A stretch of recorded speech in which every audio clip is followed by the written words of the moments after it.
Salut les formateurs, c'est Flo. Aujourd'hui, je vous présente mes sources d'inspiration pour mes jeux.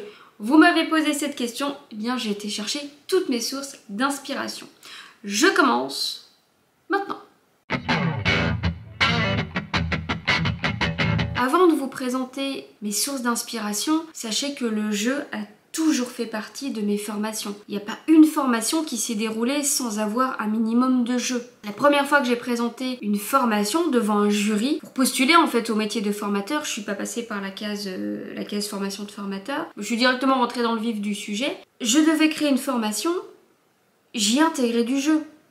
Dès le début, j'ai affiché une slide, il y avait 5 icônes dessus, et je me baladais sur les icônes qui redirigeaient vers d'autres pages, des liens hypertextes que j'étais très fière de savoir faire à l'époque. Et tout ça nous menait à du jeu. Il y avait une toute petite partie de cours magistral, mais ça restait quand même un diaporama. Je crois qu'il y avait peut-être 2 slides, mais qui étaient très visuels. Je ne voulais surtout pas avoir un PowerPoint bourré de texte. Ça, sûrement pas. C'était vraiment pas ce que je voulais. Par contre, je voulais du jeu. Parce que mes formations, elles étaient basées quand même sur des sujets qui étaient très abstraits. On parlait de transactions, dans des CRM qui étaient reliés entre eux. Enfin, c'était vraiment pas évident à comprendre pour quelqu'un de néophyte. Donc j'avais besoin tout de suite de pouvoir capter l'attention, d'amener de la bonne humeur pour que les personnes se disent « Ok, c'est une usine à gaz, par contre, on va être content d'y être ». Mon objectif, il était là. Et donc, j'ai intégré du jeu. Maintenant, le jeu n'est pas forcément quelque chose de compliqué à intégrer. Si dès le début, vous vous dites, en tant que formateur, le jeu, on n'est pas là pour jouer, j'ai pas envie d'intégrer du jeu, bah ne le faites pas. Ça doit être quelque chose d'agréable d'intégrer du jeu dans une formation. Si pour vous, c'est déjà une contrainte, pour moi, il faut pas le faire. Alors, j'ai bien compris que maintenant, Calliope se dirigeait vers le jeu, mais le jeu doit avoir du sens. Si le jeu n'a pas de sens dans ma formation, je ne le mets pas. La première formation que j'ai créée, mes sujets étaient abstraits, complexes, c'est pour ça que j'ai intégré du jeu, pour que ce soit agréable. Mais si votre formation elle est déjà agréable, il n'y a pas besoin. Et puis je suis persuadée que vous mettez déjà du jeu sans le savoir. Quand on dit jeu, c'est pas forcément un jeu de société qu'on va détourner. C'est pas forcément quelque chose qui va nécessiter un logiciel ou du matériel. Un jeu comme on l'entend pour de la formation professionnelle pour adultes, on est dans des activités qui sont amusantes, qui vont nécessiter la collaboration de tous, ou parfois ça peut être aussi en individuel, mais c'est quelque chose d'agréable. Si je vous dis tout simplement on va faire un brainstorming, eh bien ça fait partie des activités ludiques, parce que tout le monde participe, on s'amuse parce qu'on va venir créer des petits post-it, et on va créer des activités autour de ça.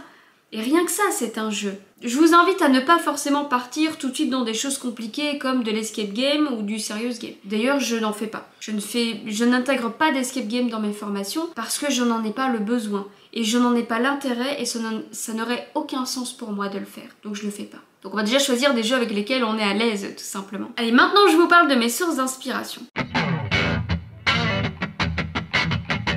La première des choses, c'est d'abord mon quotidien. Vu que j'aime jouer, tout simplement, ça part de là. Simplement, en lisant un livre, en lisant le journal, en écoutant la radio, ça peut déjà vous donner des idées de jeu. Donc soyez ouverts à votre environnement. Et même dans des émissions de télé ou même dans le journal, il y a quelque chose qui va passer, vous allez vous dire, tiens, je peux peut-être l'utiliser ça. Si je le détourne à ma sauce, je le mets comme j'ai envie de le placer. C'est bon. Moi, c'est comme ça en tout cas que je travaille. Je m'inspire de mon quotidien. Aujourd'hui, je m'inspire aussi des jeux de ma fille. Elle a la chance d'avoir 2 grands-mères qui viennent de 2 pays différents, qui lui font découvrir des jeux complètement différents. Donc là aussi, c'est une grande source d'inspiration parce que je découvre des jeux avec lesquels elle joue. Ça peut être des jeux de société, ça peut être des jeux de cartes, mais moi, j'en vois aussi mon intérêt. Et par exemple, un jeu de bataille avec des chats, moi, je me suis dit, tiens, je peux partir sur la taxonomie de Bloom avec ce jeu de cartes là. Parce que j'y ai vu une pyramide, parce que j'ai vu différentes couleurs, je me suis dit tiens, je peux m'inspirer de ce jeu là. Donc je fais toujours en fait des liens avec le jeu et moi ce que j'ai besoin d'en faire. Voilà, je termine ce premier bloc. Ma grande source d'inspiration, c'est mon quotidien, mon environnement. Ma deuxième source d'inspiration, ce sont les groupes d'échange que je vais avoir avec des formateurs. Et là aussi, il y a plein de groupes, plein d'associations qui sont mises en place pour pouvoir échanger entre formateurs. Et je pense notamment au bruit des glaçons, je sais pas s'il existe encore. Les formateurs pouvaient venir avec leur jeu brise-glace et ils le testaient entre formateurs. Et ça pour moi, c'est juste génial. D'abord parce que je peux créer un jeu, venir le tester avant de l'animer en formation, et je vois avec mes pairs ce que ça donne. Il y a beaucoup de groupes comme ça où on va pouvoir créer des jeux entre nous, entre pairs, et puis on s'exerce avant de l'animer. Et bien sûr, je vais prendre des idées des autres, parce qu'il y a des choses, des thématiques auxquelles j'aurais pas pensé. Je pense notamment à Méry Strulu, qui fait partie des Drôles de Dames, qui elle va vers la facilitation, qui joue avec beaucoup de cartes. Elle va même chercher plein de cartes partout, elle va les plastifier. Enfin, elle a des idées que moi j'aurais pas eues. Je me dis tiens, ça peut être intéressant. Ou Juliette aussi qui connaît très bien les jeux de Tiagui, Juliette Fasquelle, qui fait aussi partie des Drôles de Dames. C'est une source d'inspiration incroyable. Donc je prends aussi des autres, je vois quels outils ils utilisent, et puis moi je les teste et je vois si ça me convient ou pas. Je fais une petite aparté, c'est aussi pour ça que le groupe des formateurs anonymes que j'ai voulu créer il y a quelques années n'a pas encore été lancé. Je vous en dirai plus fin d'année. Et ma dernière source d'inspiration, ce sont les livres, les ouvrages. Là, j'en ai quelques-uns, je vais vous les montrer. J'en ai 2-3. Hein. Tout d'abord, celui-ci. C'est le premier que j'ai acheté et il est excellent pour débuter. C'est un ouvrage qui a été écrit par Nicolas Jousse, le grand livre des jeux de formation. Il y en a 100 à l'intérieur et ils sont répartis par catégorie. Donc, il y a de l'icebreaker, il y a d'energizer. Oh, peut-être pas. Non, il n'y a pas d'energizer. Il y a des jeux de connaissances, des jeux autour du langage, des jeux pour se présenter, des jeux de créativité, des jeux de logique, de prise de décision, d'organisation. Il y en a toute une panoplie. Et ces jeux sont très bien expliqués. Donc il n'y a pas de difficulté quand on lit l'ouvrage à se dire « Attends, comment je fais dans ma formation ?» Vous prenez, vous appliquez. Il y a des variantes aussi pour certains jeux. Il est très bien et je vous le recommande. Deuxième ouvrage que je vous recommande, c'est celui-ci. La boîte à outils de la facilitation. Là aussi, on va retrouver, comme dans le premier, plein de jeux. Là, on est sur de la facilitation, mais on va retrouver des jeux comme de l'icebreaker, du photolangage, des jeux de prise de décision, des jeux pour établir des constats, des brainstorming aussi. Bref, il est très complet. Il a été écrit par Emmanuel Brunet. Hyper complet, très intéressant. Si je me souviens bien, il y a des petits flashcodes où on peut retrouver des vidéos. Si je vous dis pas... Oui, voilà, c'est ça. Voilà, on va retrouver quelques vidéos. Bon, on est plus sur des jeux d'entreprise, hein, d'où le terme facilitation, mais pour moi c'est vraiment une bonne source d'inspiration. Bien entendu, comment ferais-je sans celui-ci? La boîte à outils de la gamification. Certains formateurs m'ont dit qu'il était un petit peu compliqué à prendre en main.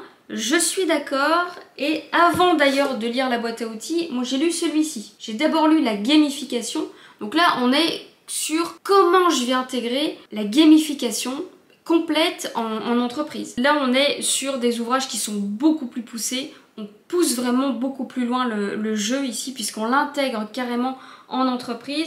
Une fois que j'avais lu celui-ci était beaucoup plus facile à prendre en main. Et oui, c'est une boîte à outils. Donc forcément, il faut s'y connaître un petit peu. Parce que ici, on va parler de déclencheur de parcours gamifié. Donc il faut être à l'aise avec ces termes-là. Néanmoins, quand on a décrypté tous les codes, il est hyper inspirant aussi. Très très bien fait. Et le dernier, alors là c'est Juliette qui me l'a fait découvrir, Juliette Fasquelle, c'est les Jolts de Tiagui. Alors il faut parler le Tiagui comme elle le dit si bien, néanmoins c'est le plus facile à prendre en main et je suis d'accord avec elle. Les Jolts, ce sont tout simplement des petites activités qui sont brèves, il n'y a pas besoin de matériel ou parfois il y a très peu besoin de matériel, tout dépend des activités. Chaque jeu est très bref, ça dure quelques minutes, 5 minutes grand maximum et derrière on va débriefer. Donc, et c'est là le plus intéressant, c'est qu'il va y avoir un long débrief. Et ça fonctionne. Alors là, ça a son petit effet, je peux vous le garantir. Ça fonctionne très très bien. Voilà tous les ouvrages, il y en a 2-3. Je ne les ai pas tous cités parce que le reste est dans ma liseuse. C'est en noir et blanc, bon, c'est pas très joli, mais il y a plein d'ouvrages qui existent. Et là aussi, je vous recommande de prendre un ouvrage, mais pas de lire un livre sur les jeux pour le plaisir, mais plutôt parce que vous cherchez quelque chose de bien spécifique. Donc regardez bien si le jeu a déjà un intérêt pour vous, si vous en cherchez quelque chose, et puis vous allez piocher à l'intérieur ce dont vous avez besoin. C'est exactement ce que j'ai fait avec le premier ouvrage, le grand livre des jeux de formation. Je cherchais des jeux bien spécifiques, je cherchais des jeux d'introspection. J'ai pu les trouver à l'intérieur. Et ensuite, j'ai été voir ce qu'il y avait d'autre. Et j'en reviens d'ailleurs à cette première question que vous devez vous poser. Pourquoi est-ce que je veux intégrer du jeu? L'erreur serait d'intégrer du jeu pour jouer. Parce qu'on me le demande, parce que tous les formateurs le font, parce que Florence elle utilise plein de jeux et je veux faire comme ça, moi aussi je veux mettre du jeu. Bah non, toute personne est différente et si le jeu n'a pas de sens dans votre formation, si vous n'avez pas d'objectif pédagogique derrière ce jeu, il sert à rien. Et là, vous allez avoir d'ailleurs des retours négatifs. C'est là où les participants vont vous dire « Mais attends, on n'est pas là pour jouer dans ta formation. » Donc le jeu doit avoir du sens. Il faut que je puisse embarquer mes participants, mais qu'ils en déduisent et qu'ils en comprennent le sens, ou que je leur dise pourquoi on va jouer. Ça ne veut pas dire que je vais décrypter tous les codes du jeu. Ça veut dire qu'ils vont accepter le jeu, tout simplement. Et voilà, j'espère avoir répondu à ta question. Voilà mes sources d'inspiration, mon environnement au quotidien, bien sûr, les autres formateurs, mes pairs, et les ouvrages qui peuvent exister. J'ai oublié quand même un dernier point, la découverte des outils. J'aime beaucoup découvrir tous les outils qui peuvent exister, des logiciels. Alors certaines marques me contactent pour que je puisse les tester et je vais d'ailleurs vous en faire découvrir un prochain. Mais ça aussi, ça peut être des bonnes sources d'inspiration. Merci d'avoir suivi cette vidéo. Merci pour vos commentaires et vos likes. Abonnez-vous à la chaîne et je vous retrouve la semaine prochaine.